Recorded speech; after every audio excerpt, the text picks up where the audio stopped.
Welcome to my channel. आज मैं आपको सेट से रिलेटेड कुछ इम्पोर्टेंट रूल्स के बारे में बताने जा रहा हूँ। तो पहला रूल्स ये है, फाइनाइट सेट होता क्या है। फाइनाइट सेट को हिंदी में हम सीमित समुच्चय कहते हैं। जिन समुच्चयों के अवयवों की गणना की जा सकती है वे सीमित समुच्चय कहलाते हैं। यानी कि जिन समुच्चय की गणना हो सकती है उसे हम सीमित समुच्चय कहते हैं। फॉर एग्जाम्पल, ए के सेट में 6, 7, 8, 9, 10 है। इनके इस सेट में हमें इनके अवयवों की या इनके अंदर एलिमेंट के अवयवों की संख्या हम गिन सकते हैं। जैसे ए सेट में कितनी संख्या दी हुई है, 1, 2, 3, 4, 5। इनके अवयवों की जो संख्या है वो 5 है।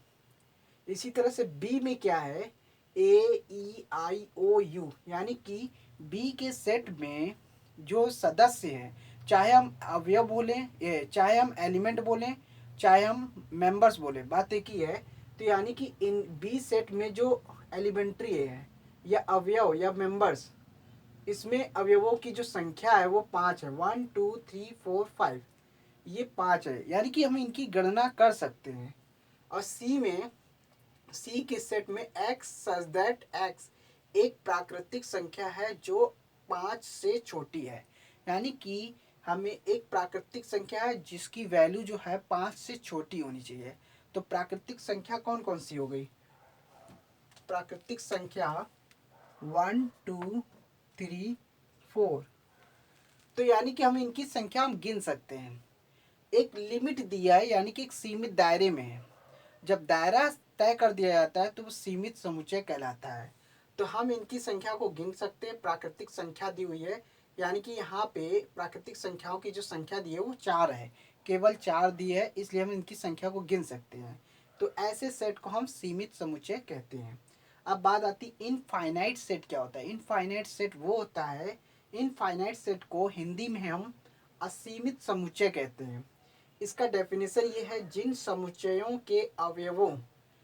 समुच्चय के अवयवों या सदस्यों की गणना नहीं की जा सकती वे समुच्चय असीमित या अपरिमित समुच्चय कहलाते हैं।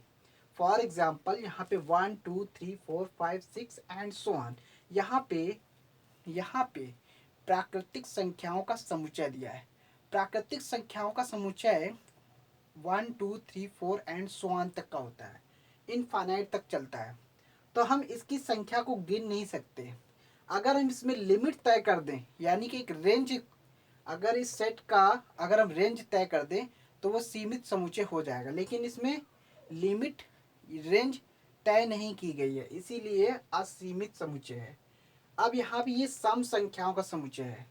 2, 4, 6, 8 बी के सेट में सम संख्याओं का समुच्चय है, यानी कि ये इवन सेट है, इवन का सेट है। और सी वाले सेट में 1, 3, 5, 7 ये है विषम संख्याओं का समुच्चय। 1, 3, 5, 7 एंड सो ऑन। यहाँ पे विषम संख्याएं क्या हो सकती बहुत सारी, तो हम इसको गिन नहीं सकते। अगर हम इसके में रेंज लिमिट तय कर दें तो हम इसको गिन सकते हैं। तो यही कहने का मतलब है, जिन सेट के अवयवों की गणना हम कर सकते हैं वो सीमित समुच्चय होता है। जिन सेट के अवयवों की गणना नहीं कर सकते उसे हम असीमित समुच्चय कहते हैं। और इसको एक नया शब्द ये है, अपरिमित समुच्चय भी कह सकते हैं। अब बात आती एकल समुच्चय क्या है, सिंगलेटन सेट। सिंगलेटन सेट क्या होता है, एकल समुच्चय जिन समुच्चयों के अवयवों की संख्या केवल एक होती है वे समुच्चय एकल समुच्चय कहलाता है। यानी कि वो केवल सिंगल होनी चाहिए। तो यानी कि यहाँ पे एक्स सच दैट ए के सेट में, फॉर एग्जाम्पल ए के सेट में एक्स सच दैट एक्स सबसे छोटी प्राकृतिक संख्या। तो सबसे छोटी प्राकृतिक संख्या क्या हुई, एक होती है। सबसे छोटी प्राकृतिक संख्या एक हुई, तो इनके अवयवों की जो संख्या है केवल एक हुई। बी में वर्तमान में भारत के प्रधानमंत्री का समुच्चय। अब वर्तमान में भारत का प्रधानमंत्री केवल एक ही है, वो नरेंद्र मोदी। तो यहाँ पे केवल केवल वर्तमान की बात कर रहा है, प्रेजेंट में भारत का प्राइम मिनिस्टर कौन है।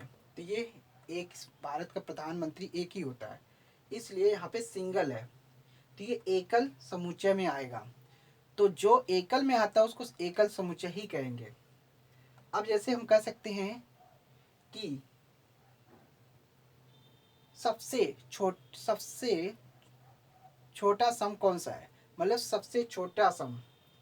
तो अगर हम ये बोलें कि सम संख्याओं का सम संख्या दी हुई है लेकिन वो सबसे छोटी होनी चाहिए, तो 2 हो गई, तो वो आपका एकल समुच्चय कहलाएगा।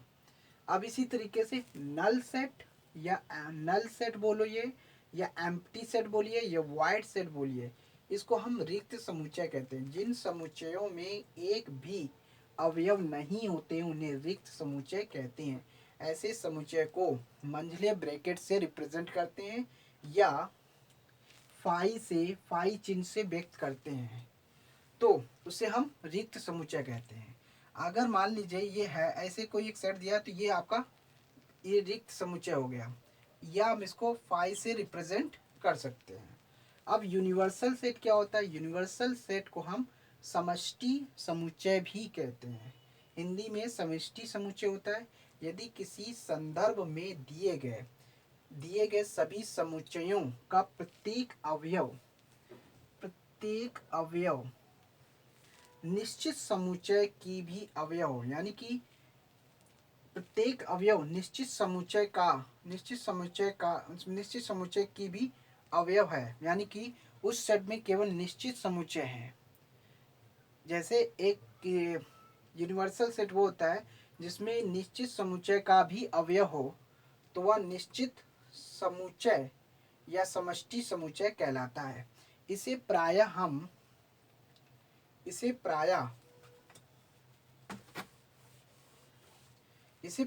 कैपिटल यू से रिप्रेजेंट करते हैं।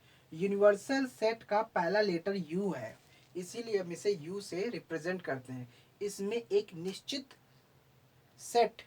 समुच्चय का अवयव होता है, इसीलिए हम इसे यूनिवर्सल सेट कहते हैं। तो ये था सेट से रिलेटेड कुछ रूल्स, इन रूल्स को फॉलो करते हुए आगे के क्वेश्चन को हम बड़ी आसानी से सॉल्व कर सकते हैं। तो thanks for watching my video. धन्यवाद।